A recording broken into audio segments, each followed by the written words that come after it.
I don't know about you, but I'm starting to get the sense that the cyberpunk genre of video games will see a resurgence. We're seeing a lot of indie developers trying their own take on a cyberpunk title, and I think in large part this can be owed to CD Projekt Red and the popularization of Cyberpunk 2077, which is without question one of the most hyped games this year, and one of the most hyped games ever, given this is coming from CD Projekt Red, and the game itself actually looks legitimately amazing. And so with that, we're going to start to see other companies trying to follow this trend that CD Projekt Red seems to be setting, and among those companies is none other than Chinese megacorporation Tencent. This is a company that has a lot of influence in the games industry, having a stake in just about every major company or partnering up with a lot of publishers to develop certain games.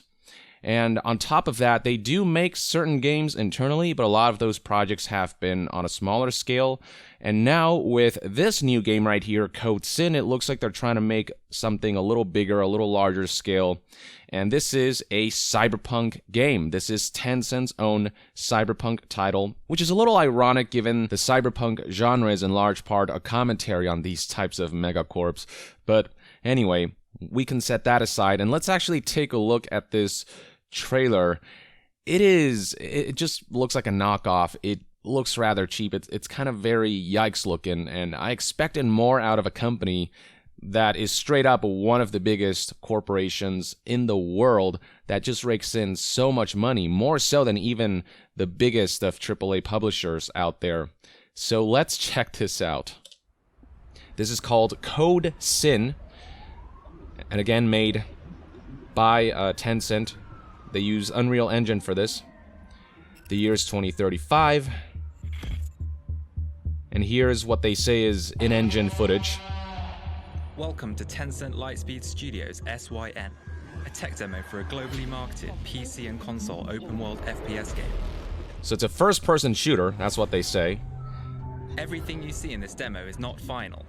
We tried to push forward state-of-the-art, real-time graphics in a cyberpunk-style world with an intriguing universe and striking visuals. So right off the bat, we got this like Harley Quinn type character, cybernetically enhanced, with a pet cougar of some sort.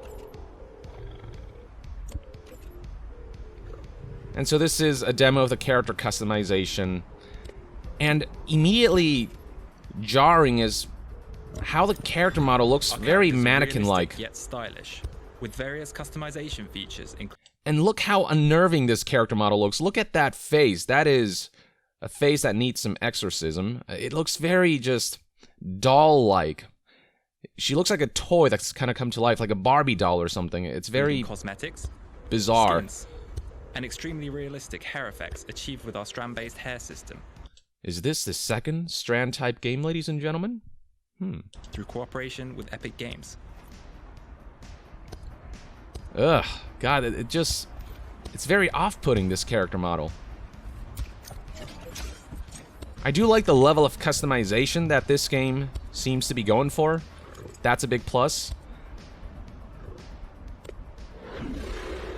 But everything about the graphics here it looks like toys come to life. The graphics just look like, I don't know, somewhat generic. They look like assets that they kind of bought on some store and play as one of three factions, along with shoved in here. Cybernetic pet, each with their own unique, customizable looks and traits. So you've got three factions over here, which I guess is a bit reflective of the three origin stories that Cyberpunk 2077 will feature. Maybe it was inspired by that, I don't know. And this is kind of the way they introduce the game. All they're doing is showing character creation, which is rather strange. Our immersive character and vehicle selection and customization process takes place within our open world universe. You look at the vehicles here and then compare them to how CD Projekt Red put so much attention to detail in 2077, and it's sort of night and day. These look kind of very generic and so characters can interact with their environment, even while being modified in very, real I don't time know, by users. Again, very toy-like. Like just enlarged toys, basically. Again, I do like the level of customization that they're emphasizing, but there's just something very plasticky and artificial about all of this. This concludes our presentation. And that's where they conclude the presentation, which is kind of baffling to me. Now, pausing here, we do get a look at some of the UI elements. On the top left, there's a quest log that reads Security Mission, Protect Agent Cruz. On the bottom left, we've got ammo count, among other things, and maybe health and stamina and stuff like that. And then on the bottom right, we've got a bunch of skills. Some people seem to think this was kind of a bit reminiscent of The Division, which I can kind of see. And then on the top right is a mini-map of this very basic level, it would seem. It's just like 2 square areas. And I'm already confused by the fact that they advertised this to be a first-person shooter, an FPS, and yet what we're looking at here is third-person gameplay. You can see the crosshair here in the middle, which seems to suggest that this is, based on the video, a third-person shooter. So right from the get-go, I'm wondering what kind of game is this? Apparently, they haven't really talked about exactly what this is, really, if it's even single-player or multiplayer. So news outlet PC Gamer kind of covered this in an article with a headline that reads, Sin is an open-world cyberpunk FPS in development at Tencent Games. Scrolling down here, they highlight how it is confirmed for both PC and consoles. It was announced at the company's annual conference at the weekend. Sin is the work of internal studio Lightspeed and Quantum Studios, which has previously worked on a PUBG mobile port. Gee, well, that's encouraging. There's no word on whether it's an online game, or if it's a single-player game, or if it's an online game with single-player components. It's just a really awful way to reveal a game if you want to try to get people excited about it, to just show a character creation. And I'm not the only one who seems to have these opinions. Scrolling down through the comments, you'll find comments that say stuff like, another gameplay trailer that contains 0 actual gameplay. So the game has the quality precisely reflected in the company's name, Tencent. Welp, no doubt then. Kid, Mom, can you buy me Cyberpunk 2077? Mom, we have Cyberpunk at home. Cyberpunk at home. Code Sin. This really does seem like it was a response to the hype surrounding Cyberpunk 2077 and Tencent trying to get in on that trend. Except CD Projekt Red's game actually looks like they put a lot of work and effort into it and evoking its own style and really staying true to the tabletop, and them just really going all in with the attention to detail in the world and stuff like the vehicles and character designs, the way each district feels so different. The world just feels so alive and lived in. Like, just to highlight what I mean when it comes to attention to detail, right here we have a vehicle from Code Sin, which kind of looks like a remote-controlled car that was blown up. And here's what a Cyberpunk 2077 vehicle looks like. I don't think I have to tell you that the difference between this and this is night and day. Here, the world feels kind of empty, kind of generic, again, very plasticky. There's no crowds anywhere, and again, there's just no hint as to what type of game this is. And then here's a concern from a lot of people. Let me guess, you will have to pay for cosmetic items. I would be surprised. I would be shocked if this were actually a purely single-player game that you pay $60 for with no microtransactions whatsoever. I have a feeling this is going to be a multiplayer-focused or online-focused title, and given Tencent's history, I have very little doubt that this game is going to be heavily monetized. All of the games that I've worked on, partnered on with other companies have all been heavily monetized, especially their mobile endeavors. I have little doubt that they will do the same. They're going to add the mobile business model to this title.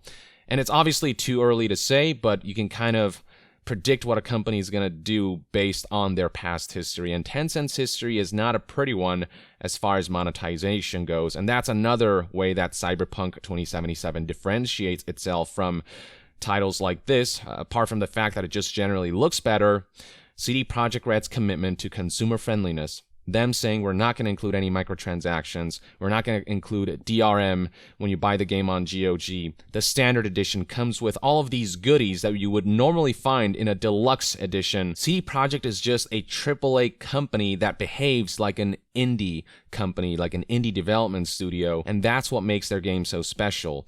And on top of that, they actually make good games, Witcher 3 being proof of that, and with the Cyberpunk 2077 previews being further proof of that. There's this expansive RPG, it's very appealing. Nothing about what I saw here in this very brief character creation demo just felt appealing in any way. Who knows, maybe if I see more of the game and what the actual gameplay is, I might be impressed. But first impressions matter, and where CD Projekt Red made a fantastic first impression with the first gameplay footage that they showed, Code Sin here, I'm just not impressed by the visual fidelity, the plasticky nature of everything really in this world, from character models to the buildings, the vehicles. I am not appealed by the fact that this is a Tencent game, given Tencent's history. This just looks like, I don't know, the poor man's Cyberpunk 2077. But that's just one man's take. Let me know in the comments below what your thoughts and opinions are on Code Sin by Tencent. And to be further updated on all things gaming news, reviews, and discussions, stay tuned right here on Yong Yeah. I'll see you guys next time. Yong out.